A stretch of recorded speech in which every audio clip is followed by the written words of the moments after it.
Zanzibar. Simba tumepata sare ya bila kufungana, lakini kiuhalisia tulishinda mechi hiyo kama si kudhulumiwa kwa makosa ya mwamuzi. Mechi hii ya leo tulikuwa bora sana, tukatangulia kupata magoli, makosa hapa na pale yakasawazisha na ikawa 2-2. Kwa ukiangalia kwenye football perspective, ukiangalia kwenye mtiririko chanya wa kimaendeleo wa timu yetu, tuna kila sababu wana Simba ya kujivunia timu yetu, na hapa tunajivunia benchi la ufundi ambalo limekuja kufanya mageuzi makubwa ndani ya timu yetu kwenye kipindi cha muda mfupi.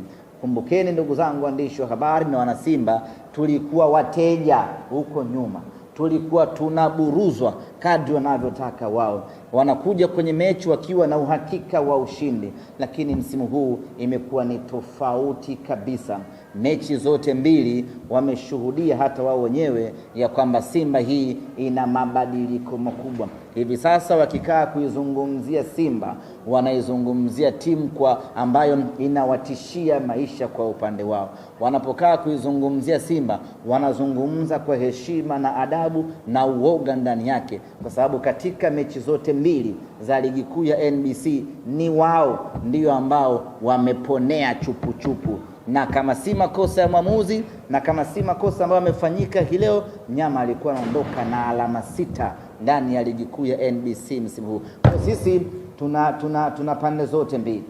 Tunajilaumu ya kwamba tumekosa ushindi, lakini vile vile tunajipongeza kwa timu yetu kuongezeka ubora. Na sasa nyinyi mnakumbuka ilifikia mahali walikuwa na kiburi, wanasema ya kwamba Simba sisi Yanga na Simba sio dabi tena, wakajitafutia kadabi kao huko ambako wao wanakaona ndiyo kagumu. Zote hizo zilikuwa ni dhihaka na dharau baada ya Simba kukosa matokeo kwa muda mrefu, lakini sasa hivi hawana uwezo wa kusema ya kwamba Simba na Yanga sio dabi tena, kwa sababu mara zote mbili wameponea chupu na mara moja tumewafunga kwenye fainali la kombe ya Muungano. Kwa sisi we are very proud na timu yetu, na wala hatuna sababu wana Simba ya kukaa kinyonge.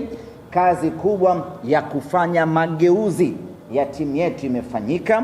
Kazi kubwa ya kuiboresha timu yetu imefanyika. Kazi kubwa ya kuirejesha timu yetu kwenye ushindani na kurejesha heshima ya dabi imefanyika, na leo tunakwenda kwenye